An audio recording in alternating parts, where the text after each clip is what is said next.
Son but, défendre ses rivières, les préserver, les repeupler, mais aussi en parler. Notre invité, Franck Durand, a quitté sa cabane de pêcheur pour nous expliquer sa façon de concevoir la pêche dans sa région. Voilà, donc on arrive ici sur la Frontelière. Voilà ce château comme c'est magnifique. Magnifique. Là, cette cascade, ces petites chutes. Tiens, regarde, il y a même un pêcheur en plus. Ouais. Tu habites vraiment une région magnifique, superbe. C'est vrai qu'on est assez privilégié pour ça. Alors là, on va faire attention de ne pas tomber parce que ça commence à être un peu accidenté. Oui, en principe, ça glisse pas trop, mais il faut toujours être prudent. Les bords de rivière sont toujours un peu dangereux. Je pense que le pêcheur là, va prendre du poisson devant nous, là, va nous montrer que ta rivière est peuplée en truites. J'espère, mais la pêche, la prise de poisson, c'est jamais gagné, hein, donc ça se mérite. Et puis, une eau bon, tellement belle et tellement claire que ce serait dommage qu'il n'y ait pas de poisson dedans. Il y a du poisson, mais de là arriver à le prendre, c'est autre chose. C'est autre chose.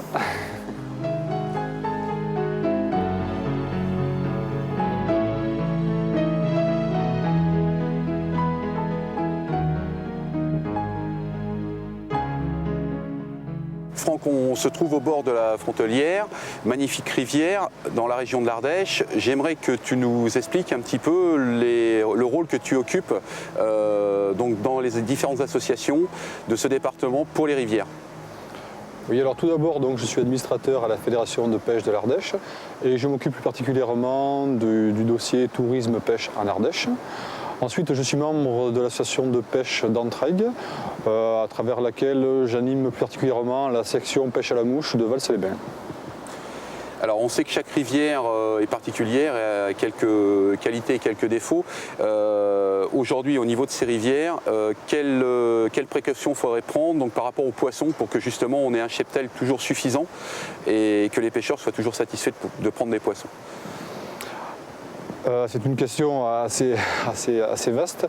Je dirais que la précaution principale, en fait, c'est que pour qu'il y ait du poisson dans la rivière, la première chose, c'est qu'il faut qu'il y ait de l'eau en quantité suffisante et de l'eau de qualité.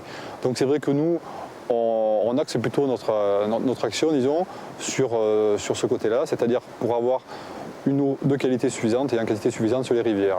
Alors c'est vrai qu'il y a plusieurs axes de travail. Donc tout d'abord par le respect des débits réservés au niveau des ouvrages. Tout d'abord par le captage des rejets d'eau usée et leur assainissement pour éviter donc justement les pollutions domestiques sur les rivières. Également par l'arrêt des extractions en lit mineur de rivières pour justement garder donc une biodiversité au niveau de la rivière et puis je dirais disons un fond de substrat qui permet donc une régénération de l'eau. Voilà un petit peu nos axes de travail principaux. Alors je suppose que vous effectuez des comptages, des analyses au niveau de l'eau pour voir si tous ces travaux ont une bonne incidence. Oui, disons au niveau de la Fédération de pêche de l'Ardèche, on a mis en place depuis bientôt 4 ans un plan départemental de gestion piscicole qui est un outil qui nous permet de faire un bilan un petit peu sur l'état de nos rivières et de mettre à jour les différentes problématiques que l'on peut rencontrer sur différents secteurs. Et à partir de cet outil de travail, qui sera véritablement un outil de référence, nous allons mettre en place des actions qui seront différentes selon les secteurs pour essayer de remédier à tous ces différents problèmes, pour retrouver sur les secteurs dégradés une qualité d'eau et par là même va découler une qualité donc, de peuplement piscicole. Donc je suppose que c'est fait régulièrement dans l'année, la fréquence? On ne parle pas vraiment de fréquence, disons c'est un plan qui a été établi sur 4 ans. C'est vrai qu'il y a un nombre assez impressionnant de pages d'inventaire, hein, de suivi donc, sur des populations, sur des points, pour voir un petit peu comment les populations de poissons évoluent, comment est déterminée la structure de population. Et puis il y a également des analyses de qualité physico-chimique pour déterminer les différents problèmes. Et également, donc, il y a pas mal d'observations au niveau des débits, des respects plus ou moins des débits réservés, également au niveau au niveau des déplacements, ce qu'on appelle déplacement des solides, déplacement des matériaux, pour voir un petit peu comment évolue une rivière, comment fonctionne une rivière, pour essayer de comprendre ça, de bien cerner tous les paramètres, pour pouvoir après agir là-dessus. Alors on sait que le cheptel d'une rivière est lié à la reproduction. Aujourd'hui, j'aimerais avoir ton avis sur la question par rapport à la taille de prise des poissons. Disons, la maille de la pêche, la maille de la truite en Ardèche est un sujet assez sensible. Nous, disons, ce que nous recherchons avant tout, c'est de connaître l'âge de la première reproduction efficace. Donc a priori, la première reproduction efficace serait à 3 ans. Et il s'agit maintenant de trouver la taille correspondante à 3 ans. Et il semblerait que sur la majorité des rivières de l'Ardèche, la taille à 3 ans se situerait aux alentours de 23 cm. Donc ces données restent à affiner. Mais surtout, ce qui est très important, c'est d'avoir une maille qui permet, une taille limite, disons, de capture, qui permet de prélever des poissons qui se seront produits au moins une fois naturellement dans le milieu pour pouvoir assurer la pérennité des populations. Et ça, c'est vraiment très très important. Parce qu'on s'est rendu compte qu'avec une maille à 20 cm, comme c'était le cas pendant de nombreuses années, sur beaucoup de secteurs de rivières, les poissons ne s'étaient reproduits qu'à 20, aux alentours de 20%. Donc c'est vrai qu'on avait quand même entre 20 et 40%. Donc c'est vrai qu'on avait quand même une grosse majorité de poissons qui ne s'étaient pas reproduits et qui étaient prélevés. Ce qui expliquait un petit peu la baisse importante des populations de truites dans nos rivières. Donc l'important, c'est que les poissons puissent se reproduire naturellement dans la rivière sans avoir besoin de faire des apports d'alevin, d'œufs, etc., qui posent quand même des problèmes sanitaires importants, puisque le cas a déjà été fait, on peut introduire donc des maladies sur ces rivières-là. Également, il y a un problème génétique, un problème de risque de pollution génétique, parce qu'il risque d'y avoir des croisements. En plus, on introduit souvent des poissons qui ne sont pas adaptés à la rivière. C'est-à-dire qu'ici, on a des rivières, je dirais les rivières Cévenol, du Piémont ardéchois, qui ont comme caractéristique des variations de débit et des variations de température très importantes au niveau de l'année, tout au long de l'année, tout au long même de la journée, éventuellement, entre le nuit et le jour. Et c'est vrai que les truites qui sont dans nos rivières ont été sélectionnées depuis des milliers d'années par la nature et sont très très adaptées à ces conditions-là. Et les poissons que l'on va introduire sont adaptés à d'autres conditions, mais pas à cette condition-là. Et donc on a un taux de survie qui est très très faible. Donc l'important, c'est de privilégier nos truites dans nos rivières. C'est pour ça qu'on a opté pour une gestion dite patrimoniale, où on essaie de faire prendre conscience de l'importance de nos poissons. C'est pour ça la notion de patrimoine qui est très très importante, et de préserver nos poissons de souche sauvages dans nos rivières. Donc c'est pour ça que maintenant on essaie de proscrire au maximum toute intervention humaine, disons, dans l'introduction de poissons quelconques dans nos rivières. Alors j'ai vu un petit peu plus bas tout à l'heure quand on s'est promené au bord de cette rivière un élément aussi important dans la reproduction qui est l'échelle de poissons. Et tu m'as dit tout à l'heure qu'il y avait quelques soucis avec, je dirais, avec d'autres partenaires qui occupent cette rivière. Est-ce que tu peux nous donner quelques petits avis? Tout de même, je vais quand même essayer d'être positif. Alors c'est vrai que dans le cadre des renouvellements des concessions des microcentrales, on essaie donc de demander au niveau d'abord du débit minimal qui est remis au pied du barrage, que ce débit qui était du 1/40e du débit du module annuel, c'est-à-dire c'était le 1/40e du débit moyen de la rivière, passe au 1/10e. Donc ce qui permet quand même de multiplier par 4 le débit minimal du secteur court-circuité. Deuxième chose, on essaie de demander donc en même temps l'équipement de ces barrages d'une passe à poissons pour rétablir, disons, la libre circulation des poissons, sachant que c'est quelque chose qui est très très important. Parce que les géniteurs ont besoin de remonter sur les zones de frayère, de même que les juvéniles ou les poissons un petit peu gros ont besoin de dévaler vers des zones plus propices à leur taille et à l'habitat. Donc ça, c'est un point qui est assez important. C'est vrai que parallèlement, souvent, ces passes à poissons sont équipées de passes à canoë. Je n'ai absolument rien contre la pratique du canoë, je crois que les rivières quand même n'appartiennent pas qu'aux pêcheurs, mais je crois qu'il ne faut pas non plus faire n'importe quoi, n'importe comment. C'est-à-dire qu'on a souvent des usages dans l'eau, que ce soit au niveau du canoë, du canyoning, en période de reproduction des salmonidés, période où nous, justement, nous allons plus bord des rivières pour laisser se passer cette reproduction le plus sereinement possible. Et c'est vrai que les poissons rencontrent à ce moment-là, par certains secteurs, des perturbations, il y a des dérangements, et c'est vrai que ça a un impact direct sur les populations de truites qu'on essaie de préserver. Et là, c'est un petit peu dommage. Donc nous, on va essayer un petit peu de demander une réglementation de ces usages, surtout sur des périodes sensibles. Et puis c'est vrai qu'on rencontre également un conflit d'usage, alors par contre au niveau des usagers de l'eau, qui peuvent être les pêcheurs et les canoës sur certains secteurs, je pense à des secteurs comme la Beaume, etc. Et c'est vrai qu'on va demander là également un partage un petit peu de l'espace au niveau des horaires. Par contre, au niveau des périodes, ça va être des choses à affiner, à mettre au point, de façon à ce que les usages puissent être conciliés sans qu'il y ait de perturbations, parce que je crois que bon, il y a quand même de la place pour tout le monde, mais il faut arriver à trouver un compromis. Donc une petite consultation encore à faire pour faire encore avancer, je dirais, tout le travail que vous êtes en train de faire pour les qualités d'eau et les qualités de poissons. Voilà, il y a beaucoup de choses à faire. Hein. C'est vrai que bon, c'est un des aspects sur lesquels on travaille. Alors tu m'as parlé aussi tout à l'heure d'une particularité au niveau de cette rivière qu'on ne trouvait nulle part ailleurs. Enfin, nulle part ailleurs, je ne sais pas, mais dans le département, c'est vrai que c'est un petit peu unique. C'est vrai que le département de l'Ardèche a quand même une particularité où on est sur 2 bassins versants, donc traversés par 2 fleuves, hein, que sont le Rhône et la Loire, dont l'un se jetant dans la mer Méditerranée et l'autre dans l'océan Atlantique. Et ici, la particularité que l'on a sur cette rivière, qui est la Fontolière, c'est qu'une partie des eaux proviennent de la Loire, qui normalement devait se jeter dans le bassin, sur le bassin Atlantique. Et en fait, ce sont des travaux qui ont eu lieu dans les années 50, qui ont fait que l'on a installé donc une usine hydroélectrique à Montpezat et qui fonctionne avec l'eau qui est collectée donc sur la Loire via donc le barrage de la Palisse, du Gage et puis également le lac d'Issarlès qui sert de réserve d'eau. Et cette eau donc est turbinée à Montpezat et revient ici sur l'Ardèche, donc sur le bassin méditerranéen. Alors le problème un petit peu que ceci nous apporte, tout d'abord, bon, c'est de l'eau qui manque à la Loire, donc c'est vrai que les personnes donc, sur la Loire s'en plaignent un petit peu. Nous ici, cette eau sur l'Ardèche, elle pose plusieurs problèmes. Le problème numéro 1, c'est que c'est de l'eau de barrage, donc c'est de l'eau de fond de barrage, qui est souvent chargée donc, un petit peu en matière de suspension, en algues, qui est dépourvue d'oxygène, donc qui est une eau quasiment morte en fait, hein, qui arrive sur l'Ardèche, et qui a tendance un petit peu à colmater donc, cette rivière-là, et à n'être pas très favorable disons, au développement donc, de la vie piscicole. Alors ça c'est déjà des premiers points.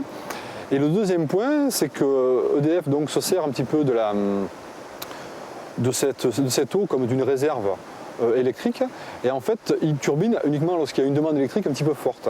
Et donc à ce moment-là sur cette rivière on a pu le constater depuis 2 hivers où on a je dirais des sécheresses un petit peu hivernales, où on a un débit moyen de la rivière qui est aux alentours de 600 litres seconde. Et on a une lâchure, disons, d'eau journalière qui est à peu près de 19 mètres cubes seconde. Donc je vous laisse imaginer un petit peu les chiffres. Et on passe de 600 litres seconde à 19 mètres cubes seconde tous les jours.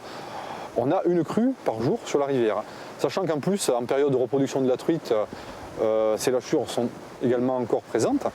Je vous laisse imaginer le résultat sur les frayères, avec des mises à sec de frayères hein, qui ont été constatées par la garderie du CSP, ou carrément donc, des œufs qui sont emportés et qui périssent. Donc c'est vrai qu'il y avait une étude qui a été faite un petit peu sur le Sémagref, par le Sémagref sur l'impact un petit peu des variations de débit donc, sur cette rivière. Et c'est vrai qu'on a pu estimer que la population est à peu près 5 fois en dessous de ce qu'elle serait sans ces marnages. Donc c'est un petit peu dommage.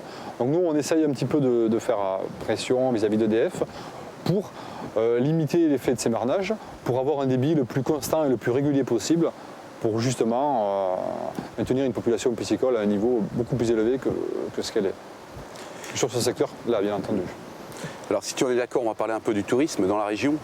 Aujourd'hui, est-ce que tu peux nous expliquer ce qui est fait par les différents organismes pour je dirais, apporter les différents renseignements nécessaires aux différentes personnes qui souhaiteraient venir sur cette région? Alors au niveau du tourisme pêche, je dirais que depuis 3 ans, on a mis en place donc une collaboration avec le comité départemental du tourisme, une collaboration très fructueuse qui nous permet donc de mettre en place ce qu'on appelle un produit pêche. Alors ça a passé tout d'abord par la mise en place de parcours no-kill sur l'Ardèche, des parcours donc réservés uniquement à la pêche à la mouche avec remise à l'eau du poisson. Alors uniquement pêche à la mouche, ce n'est pas une question de sectarisme ni quoi que ce soit. On a mis uniquement pêche à la mouche parce que c'est une technique qui permet de prendre les poissons au bord de la lèvre et qui permet de les remettre à l'eau sans dommage. Le problème un petit peu des appâts naturels, c'est que souvent les poissons ont tendance à engamer, et c'est vrai que si on relâche des poissons qui vont mourir quelques heures plus tard, ça n'a pas d'intérêt. Donc c'est pour cette raison que la technique de la pêche à la mouche a été seule limitée sur ces parcours-là. Et puis donc autour de ces parcours mouches, on a essayé de trouver donc des hébergements en fait qui correspondent à l'attente des pêcheurs, c'est-à-dire ces hébergements tenus par des professionnels, d'abord de qualité, et qui offrent un accueil spécifique pêche. Donc avec des gens passionnés qui connaissent bien la rivière, qui peuvent renseigner les pêcheurs, à la mouche ou autre, parce qu'ils peuvent les emmener sur des parcours, mais sur d'autres secteurs également. Voilà un petit peu. Et c'est vrai qu'on essaie de mettre en avant ce tourisme pêche également je dirais, pour montrer un petit peu qu'en Ardèche, on a un département qui est assez exceptionnel au niveau piscicole, puisqu'on a quand même 2400 km de rivière, on a 2100 km classés première catégorie, on a des secteurs absolument magnifiques, avec des rivières un petit peu mythiques, comme la Loire, l'Allier, l'Espézonnette, même la Fontolière, la Bourge. Il y a vraiment, c'est vraiment des secteurs assez somptueux. Les rivières sont très très variées, puisqu'on a des parties granitiques, on a des parties calcaires, on a des parties sur les roches volcaniques, donc des rivières très variées. Et des rivières quand même encore relativement sauvages, assez préservées, et qui sont à même de satisfaire donc le pêcheur amoureux de nature encore vierge, puisqu'il y a des secteurs vraiment qui sont échangés, je dirais, depuis la création un petit peu des rivières. Est-ce que tu peux me parler de la gestion halieutique dans le département ? Oui, bien sûr. Alors tout d'abord, il y a deux types de gestion qu'on a mis en place sur le département. Donc la gestion patrimoniale, sur les secteurs donc, où il y a une qualité d'eau quand même relativement bonne avec une reproduction naturelle. Et sur des secteurs dégradés, je dirais deuxième catégorie ou fosse première, certains secteurs de fin de première catégorie, on a le projet, disons, au niveau de la Fédération de pêche d'Ardèche, de mettre en place une gestion dite halieutique.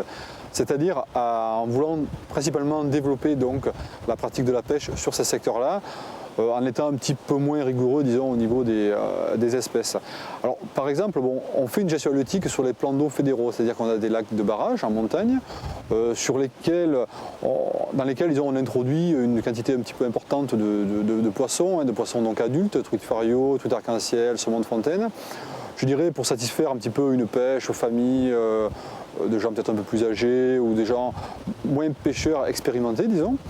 Et également, donc, on a le projet un petit peu sur des secteurs deuxième catégorie où il n'y a quasiment pas de pression de pêche, surtout en période hivernale, puisque c'est les secteurs qui sont dépourvus de carnassiers, où en fait il y a quelques truites fario, quelques poissons blancs, et puis c'est un petit peu tout, de redonner un petit peu de l'intérêt à ces zones-là.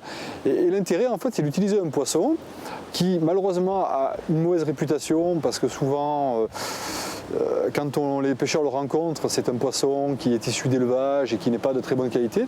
Mais ce poisson, c'est la truite arc-en-ciel. Il faut savoir que la truite arc-en-ciel, à la base, c'est un poisson donc, qui est sauvage, qui vit dans les rivières donc, aux États-Unis, qui est un poisson absolument magnifique au point de vue robe, qui a une défense assez fabuleuse, qui a des taux de grossissement importants, et surtout a la particularité d'être un petit peu moins exigeant en termes d'oxygène et de qualité d'eau, et qui permettrait justement d'être introduit sur ces rivières-là, justement, de manière intéressante. C'est-à-dire le but, c'est d'arriver à trouver des truites arc-en-ciel qui puissent se reproduire dans nos rivières, qui soient adaptées donc à nos cours d'eau, des poissons qui soient de qualité sanitaire irréprochable, et essayer donc de faire une souche pérenne sur ces rivières-là. Alors c'est un petit peu un projet qui me tient à cœur, sur lequel je travaille, et qui à mon avis serait très très intéressant. Alors c'est un projet à long terme qui se fera sûrement sur 5 ou 6 ans, mais il a un intérêt à mon avis très très fort. Je vois dans des pays comme l'Autriche, la Slovénie, on rencontre communément sur les rivières les deux populations de truites, arc-en-ciel et fario, qui sont présentes, qui cohabitent plutôt bien parce que ce sont des poissons qui sont assez complémentaires en fait. C'est-à-dire que l'arc-en-ciel va préférer des zones plus profondes, avec des courants plus forts, des grosses veines d'eau. Et même au niveau de la nourriture, je dirais que les poissons sont également assez complémentaires. L'arc-en-ciel sera plutôt ichthyophage, elle va se nourrir plutôt de petits poissons. Donc c'est vrai que ça serait deux poissons qui seraient assez complémentaires et assez intéressants. Ensuite, en termes de reproduction également, si la truite fario est très présente, automatiquement elle va prendre le dessus parce qu'elle est un petit peu plus agressive et surtout elle se reproduit plus tôt. Elle se reproduit dans nos rivières au mois de novembre-décembre, alors que l'arc-en-ciel ferait donc au niveau du mois de janvier-février. Donc c'est vrai que les alevins donc, de fario seraient plus matures, plus tôt, et donc concurrenceraient les arc-en-ciel. Donc c'est vrai que sur un secteur où la truite fario serait bien implantée, automatiquement elle prendrait le dessus. Par contre sur les secteurs où il n'y aurait pratiquement pas de truite fario, à ce moment-là l'arc-en-ciel pourrait s'implanter. Et nous l'intérêt justement, ça serait ça. Sachant qu'au niveau de la pêche, c'est un poisson qui est très très intéressant, qui a un taux de grossissement très élevé, Et le problème de l'arc-en-ciel principal, c'est au niveau de l'image. C'est-à-dire que l'image qu'ont les pêcheurs de l'arc-en-ciel, c'est l'image de ce poisson de bassine que l'on balance le vendredi soir et qui est pris le samedi matin. Donc c'est un poisson qui est élevé en pisciculture, qui se prend très facilement, qui a souvent des nageoires abîmées. Et c'est vrai que c'est un poisson, bon, vu comme ça, qui n'a pas beaucoup d'intérêt. Par contre, si on arrivait à trouver un poisson sauvage qui arrive à se reproduire en rivière, à se nourrir tout seul en rivière, là, ça serait tout à fait autre chose. Donc l'intérêt, ça serait d'essayer de redorer un petit peu l'image de l'arc-en-ciel et de l'introduire. Alors dans un premier temps, on va essayer de l'introduire à titre expérimental sur des parcours mouches, pour justement qu'elle ne soit pas prélevée, qu'on arrive un petit peu à faire un suivi de population, voir un petit peu comment elle se comporte, comment elle évolue, si elle arrive à se reproduire. Et à partir du moment où on arrive à trouver donc une souche qui est bien adaptée à nos rivières, à ce moment-là, avec un grand effort de communication, essayer d'introduire cette truite un petit peu plus massivement sur des secteurs un peu plus dégradés. Je pense donc sur la partie deuxième catégorie de l'Ardèche, donc en aval de Valsay-les-Bains, je pense à la Cance, je pense à la partie de l'Eyrieux, je pense à des rivières comme Louvet-sur-Privas, etc., etc. Il y a quelques secteurs quand même qui seraient assez favorables à cette implantation.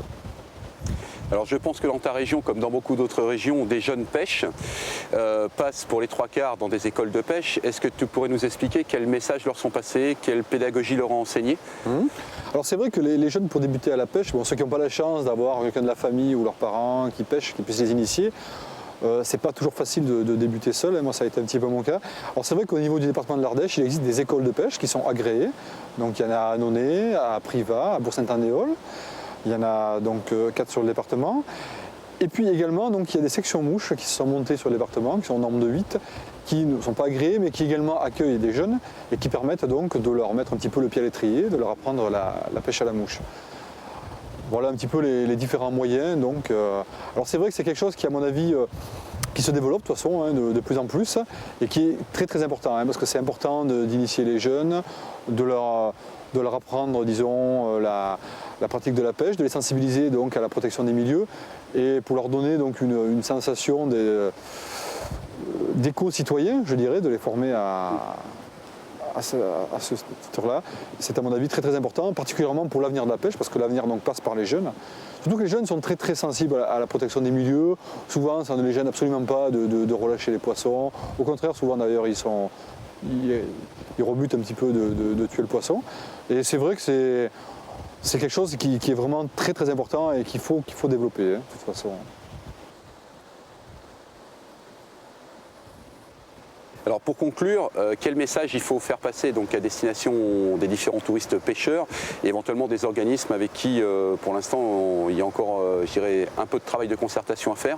Je te laisse donner le mot de la fin. Disons le message en fait c'est de venir découvrir l'Ardèche, de la laisser je dirais dans l'état où ils l'ont trouvé, hein, c'est-à-dire bon, de ne pas laisser des détritus, etc. Je dirais de prendre conscience que le poisson qui est dans notre rivière est quand même quelque chose d'un petit peu exceptionnel et de le respecter. C'est-à-dire que je dirais que je ne suis pas intégriste au niveau de la pêche, hein. C'est-à-dire qu'il y a une réglementation qui n'est pas faite là par hasard pour gêner les pêcheurs, mais qui est faite pour justement préserver donc ces populations de truites pour les générations futures, parce que c'est très important d'essayer de rendre un petit peu cette nature dans l'état où on l'a trouvée. Je crois que les gens sont de plus en plus conscients et ça c'est vraiment quelque chose qui me tient vraiment à cœur. Donc de venir découvrir cette région qui est, bon c'est vrai que c'est ma région dans laquelle je suis né donc je la trouve magnifique, mais je crois que c'est un petit peu la vie des gens qui viennent un petit peu de l'extérieur. De venir découvrir ces rivières, parce que c'est une façon de découvrir la région, de venir découvrir ces truites qui sont très différentes selon les bassins, qui ont des robes différentes, puisqu'on a des souches différentes, on a une souche atlantique, une souche méditerranéenne, on a des truites vraiment très très sauvages, par contre qui sont, il faut quand même le dire, assez difficiles. Moi c'est un petit peu les échos que j'ai de pêcheurs itinérants qui viennent d'autres départements, qui disent qu'effectivement on a beaucoup de poissons, on a des secteurs qui sont très très poissonneux et on a des densités assez phénoménales certains secteurs, mais la pêche est très difficile parce que c'est un poisson sauvage qui est méfiant et donc pour le prendre il se mérite. Et donc il faut le respecter pour ça, c'est-à-dire que si on veut consommer quelques poissons, il n'y a pas de problème, mais il ne faut pas se comporter en je dirais, en prédateur trop rude, mais il faut surtout respecter la réglementation, c'est-à-dire la taille du poisson et le nombre de poissons, parce que c'est vrai qu'il y a des jours où le poisson est assez facile à prendre, et ces jours-là, il faut savoir se montrer raisonnable. Le nombre de prises par jour autorisé? Alors le nombre de prises par jour est limité à 10 truites, et le nombre et la taille limite de capture, donc à l'heure actuelle, est de 23 cm sur tout le département. Écoute Franck, j'espère que le message que tu viens de passer sera reçu par les différentes personnes qui utiliseront cette magnifique rivière et l'ensemble de l'Ardèche. Et je te dis à très bientôt. À bientôt sur les rivières ardéchoises.